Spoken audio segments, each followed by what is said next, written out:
Voici un documentaire un peu particulier, des documentaires sur l'ufologie, il y en a à l'appel de nos jours, avec des photos, des vidéos, des preuves avec objets à l'appui, etc., etc., mais rien ne nous prouve réellement que tout cela est réel, et que ces photos ou vidéos ou encore ces soi-disant objets ne sont pas tout simplement des faux pour se faire remarquer ou attirer des vues.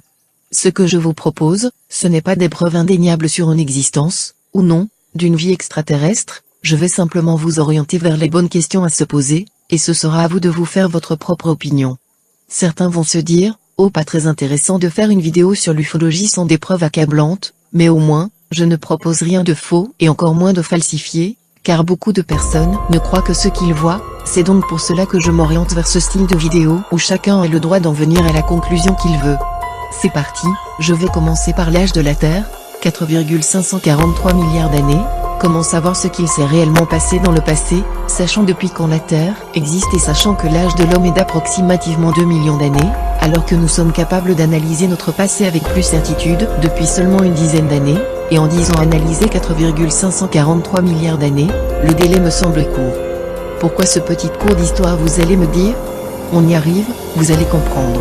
Nous sommes capables d'analyser et de dater avec exactitude des objets du passé, mais par contre nous sommes incapables de donner une version officielle sur les origines de l'être humain. Vous commencez à comprendre où je veux en venir? Et depuis peu, les avis divergent, la version plus connue, c'est forcément celle où la bactérie est devenue poisson, le poisson est sorti de l'eau pour devenir un rampant puis le rampant en un petit mammifère etc., jusqu'à arriver à nous. Personnellement j'ai beaucoup de mal à imaginer que l'être humain a été un poisson un jour, et la seconde la plus connue, c'est par l'intervention divine qu'on doit notre présence sur Terre.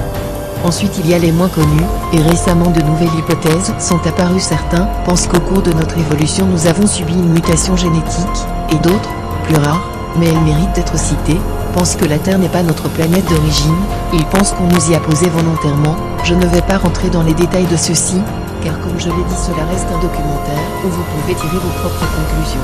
Ensuite, pourquoi ne pas se poser une toute simple question? Pourquoi serions-nous seuls dans l'univers? Sachant la taille de celui-ci. Si nous ne sommes pas seuls, pourquoi ne pas avoir déjà découvert l'existence de vie ailleurs? Et si nous sommes seuls dans l'univers, qu'est-ce que nous faisons là? Moi la question qui m'intrigue réellement c'est, si nous ne sommes pas seuls, pourquoi est-ce qu'ils ne se sont pas encore manifestés? N'ont-ils pas encore la technologie nécessaire malgré l'image que l'on s'est fait d'eux? Nous allons passer au passage que je préfère, car, on s'est déjà tous posé au moins une fois la question. Vous ne trouvez pas que la Terre, tout est toujours calculé et parfait pour un équilibre constant? Je m'explique, le soleil est ni trop loin ni trop près, juste à la bonne distance, nous avons de l'eau, de la terre pour notre agriculture, des animaux et des poissons pour la viande, il y a un équilibre presque parfait des différentes classes moyennes sur Terre.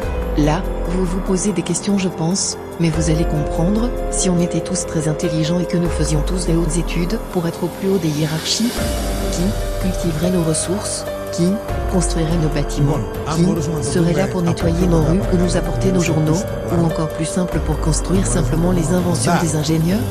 Maintenant imaginez-vous que nous étions tous des personnes aux moyens limités, il n'y aurait pas de bâtiments, de technologie, de moyens de transport, de vaccins contre les maladies etc. Vous comprenez maintenant? Donc la question est, la vie est-elle parfaite de ses origines, ou y a-t-il quelqu'un ou quelque chose qui dirige tout cela? Ce qui va suivre est, pour moi, vraiment troublant. Depuis les années 1950 nous connaissons un pic d'évolution technologique assez extraordinaire, des ordinateurs, des téléphones portables, la télévision, les voitures, etc.